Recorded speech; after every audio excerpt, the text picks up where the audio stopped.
अस्सलाम वालेकुम dear student, I am Mohammad Waseem. आज हम डिस्कस करेंगे साइंटिफिक नोटेशन।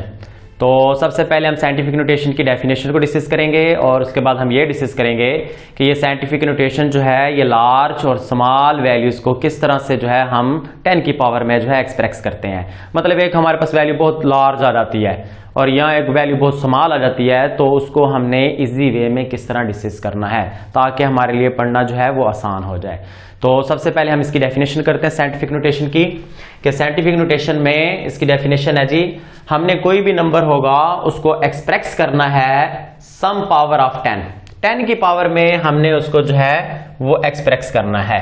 मतलब कोई भी हमारे पास नंबर है उसको हमने किसकी पावर में एक्सप्रेस करना है, 10 की पावर में एक्सप्रेस करना है। और मल्टीप्लाई वो हो सकते हैं नंबर कहां से कहां तक, 1 से लेकर 10 तक वो नंबर मल्टीप्लाई हो सकते हैं। तो कोई भी नंबर हो हमने उसको अगर 10 की पावर में एक्सप्रेस कर रहे हैं और वो नंबर 1 से लेकर 10 के दरमियान में हो तो उसे हम क्या बोलते हैं, साइंटिफिक नोटेशन बोलते हैं। तो उसकी हम थोड़ी सी एग्जांपल डिस्कस करेंगे, पॉजिटिव वाली भी और नेगेटिव वाली भी, ताकि आप लोगों को समझ लग जाए कि किस तरह से हम साइंटिफिक नोटेशन को डिस्कस करते हैं या रिप्रेजेंट करते हैं। ये देखें एक लार्ज वैल्यू है और लार्ज वैल्यू देखें यहाँ पे 10 की पावर मेंशन नहीं है। तो फर्ज कर ले मैं यहाँ पे इस तरह से इसकी 10 की पावर बना देता हूँ। यहाँ पे मैंने पॉइंट लगा दिया है लास्ट पे यहाँ पे। तो जैसे यहाँ पे पॉइंट लगाया तो एक के बाद लगाया तो यहाँ पे 10 की पावर क्या आ जाएगा, 1। इसी तरह से देखिए ये 10 की पावर में आ गया है, तो इसका मतलब ये साइंटिफिक नोटेशन है। लेकिन अब स्टैंडर्ड इसकी फॉर्म कौन सी है वो हम डिस्कस करेंगे। अब फर्ज कर लें मैंने यहाँ पे पॉइंट लगाया, अब मैं यहाँ पे लगा देता हूँ। तो अगर मैं यहाँ पे पॉइंट लगाता हूँ तो देखिए यहाँ पे ये पॉइंट आ गया जी। तो यहाँ पे फिर क्या आ जाएगा, 10 की पावर क्या आ जाएगा, 2। देखें 2 डिजिट के बाद मैंने पॉइंट लगा दिया है। इसी तरह से फर्ज करें यहाँ पे मैं लगा देता हूँ जी पॉइंट, नेक्स्ट मूव करते जाते हैं। तो यहाँ पे अगर पॉइंट आ गया है तो हम इसको लिख देंगे 10 की पावर 3 में मेंशन कर देंगे। इसी तरह अगर मैं पॉइंट को यहाँ पे मेंशन कर देता हूँ, आगे ले जाता हूँ, तो फिर हमारे पास क्या नंबर आ जाएगा जी, 10 की पावर क्या आ जाएगा, 4। इसी तरह कुछ स्टूडेंट फिर आगे पॉइंट लेकर जाना चाहें तो फर्ज करें हम पॉइंट आगे लेकर चले गए हैं, तो यहाँ पे हम 0 लगा देंगे और पॉइंट यहाँ पे ले गए जी, यहाँ पे स्टार्ट में ले गए हैं। तो फिर देखें जी हमारे पास क्या वैल्यू आएगी, अब आ जाएगा 10 की पावर 5 आ जाएगा। तो देखिए हमने इस डिजिट को 10 की पावर में मेंशन कर दिया है और ये देखिए 1 2 3 4 5 इस तरह सीरीज में आ रही है। अब सवाल ये है कि इन सारे नंबर में से सबसे स्टैंडर्ड फॉर्म कौन सी है। ये सारे ही साइंटिफिक नोटेशन में मैंने लिखे हैं, लेकिन स्टैंडर्ड फॉर्म कौन सी होगी, तो स्टैंडर्ड फॉर्म ये वाली होगी जी, ये वाली। तो ये वाली कैसे होगी कि फर्स्ट जो है वो हमारे पास नॉन डिजिट 0 हो, नॉन डिजिट 0 कोई भी हमारे पास नॉन 0 डिजिट होना चाहिए और उसके बाद पॉइंट लगाना है। बाकी जो है फिर हमारे ये वैल्यू काउंट कर लेंगे और 10 की पावर हमारे पास आ जाएगी। तो बाकी ये वैल्यू भी साइंटिफिक नोटेशन है, लेकिन स्टैंडर्ड फॉर्म जो होगी वो हमारे पास ये वाली होगी। तो this is accurate standard form. तो ये देखिए हमने वैल्यू थी उसको 10 की पावर में मेंशन कर दिया है, so that is called scientific notation. इसी तरह से ये माइनस वाली वैल्यू है, इसमें भी हमने इसी बात को ध्यान रखना है। ये हमने ये एग्जांपल इसलिए लिखी है क्योंकि हर स्टूडेंट मुख्तलिफ वे से इसको लिखता है, लेकिन हमने इसकी जो है सबसे बेस्ट जो होगी स्टैंडर्ड फॉर्म वो बनानी है। इसी तरह से यहाँ पे देखें, यहाँ पे पॉइंट जो है देखें, अगर फर्ज करें मैं यहाँ पे ले जाता हूँ यहाँ पे, तो यहाँ पे मैं जब ले गया हूँ पॉइंट को तो इस तरह से हमारे पास वैल्यू आ जाएगी 0.0045। तो देखें ये मैं 2 डिजिट आगे ले गया हूं, तो फिर यहां पे क्या आ जाएगा, 10 की पावर -2 आ जाएगा।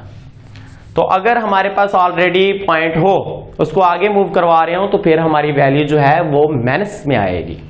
इसी तरह से, लेकिन ये हमारा एक्यूरेट नहीं है। तो मैंने यहां पे भी बताया कि फर्स्ट जो है हमारे पास नॉन 0 डिजिट होना चाहिए। तो फिर हम क्या करते हैं कि हम जो है इस पॉइंट को जो है यहां पे लेकर जाते हैं जी, यहाँ पे ये। तो यहाँ पे अगर ले गए हैं तो 4 पॉइंट क्या आ जाएगा, 5। अब ये जितने दर्जे आप इसको आगे ले गए हैं इसको काउंट कर लें, 1 2 3 4। तो यहाँ पे क्या आ जाएगा, 10 की पावर -4। तो ये हमारा जो है एक्यूरेट आंसर आ जाएगा। तो ये स्टैंडर्ड फॉर्म इसकी आ जाएगी कि हमने ये स्मॉलेस्ट वैल्यू थी इसको हमने किससे रिप्रेजेंट किया, 10 की पावर से। अब इसको रीड करना थोड़ा डिफिकल्ट है, इसको रीड करना बहुत आसान है। इसी तरह से और एग्जांपल है, यहाँ पे देखें काफी सारी 0 आ गई। अब इसको देखें रीड करना जो है काफी डिफिकल्ट है। तो हम क्या करेंगे, हम यहाँ पे खुद से पॉइंट लगा देते हैं जी। यहाँ पे हमने पॉइंट लगा दिया, 3 के बाद। जब 3 के बाद पॉइंट लगाया आगे सारे डिजिट काउंट कर लें 1 2 3 4 5 6 7 8 9, तो 10 की पावर हमारे पास क्या आ जाएगा 9 मीटर पर सेकेंड। तो देखें so that is a standard form. तो कुछ बच्चे आगे भी पॉइंट लगा देते हैं, तो आप लगा सकते हैं, लेकिन जो है एक्यूरेट स्टैंडर्ड फॉर्म बननी चाहिए कि फर्स्ट जो है नॉन जीरो डिजिट आना चाहिए। इसी तरह से फॉर एग्जांपल में देखें, इसमें भी आपने क्या करना है, यहाँ पे पॉइंट लगा देना है 6 के बाद। ये जैसे ही पॉइंट लगाएंगे अब पॉइंट के आगे डिजिट सारे काउंट कर लें 1 2 3 4 5 6, तो क्या आ जाएगा जी 10 की पावर 6 मीटर। तो ये हमारे पास इसकी क्या आ जाएगी स्टैंडर्ड फॉर्म आ जाएगी, मतलब हमने इसको साइंटिफिक नोटेशन में रिप्रेजेंट कर दिया है। अब इन वैल्यू में देखें पहले से पॉइंट नहीं था, हमने पॉइंट लगाया तो पावर किस में आ रही है पॉजिटिव में आ रही है। अब ये नीचे वैल्यू देखें इसमें पॉइंट ऑलरेडी है, हमने इसको आगे मूव करवाना है। जब मूव करवाएंगे तो फिर पावर हमारे पास किस में आएगी माइनस में आएगी। तो अब इसको हम मूव करवा रहे हैं, फर्स्ट कर रहे हैं यहाँ पे मूव करवा दिया, ये देखें जी 1 के बाद। तो 1 के बाद जब मूव करवाया तो क्या आ जाएगा 1.6। तो आप काउंट कर लें डिजिट कितने दर्जे आपने मूव करवाया 1 2 3 4 5 6 7 8 9, तो 10 की पावर क्या आ जाएगा जी -9 gram. So that is a standard form. ये देखिए ये माइनस में आ गई है, तो यहाँ पे हमने पॉइंट को आगे मूव करवाया है। इसी तरह से 6 एग्जांपल में देखें, यहाँ पे भी हम इस पॉइंट को कहाँ पे लेकर जाएंगे, यहाँ पे फर्स्ट नॉन जीरो डिजिट के बाद, तो 5.48। अब सारे डिजिट आगे काउंट कर लें 1 2 3 4 5, तो 10 की पावर क्या आ जाएगा हमारे पास -5 और साथ में सेकेंड। ये देखें जी, तो इसका मतलब है कि हमने ये जमा वाली की है और ये नफी वाली की है। इसमें देखिए पहले से पॉइंट नहीं था, हम लगा रहे हैं तो पॉजिटिव में वैल्यू आएगी। अगर पॉइंट ऑलरेडी है हमारे पास तो उसको आगे मूव करवाना है तो फिर पावर किस में आएगी माइनस में आएगी।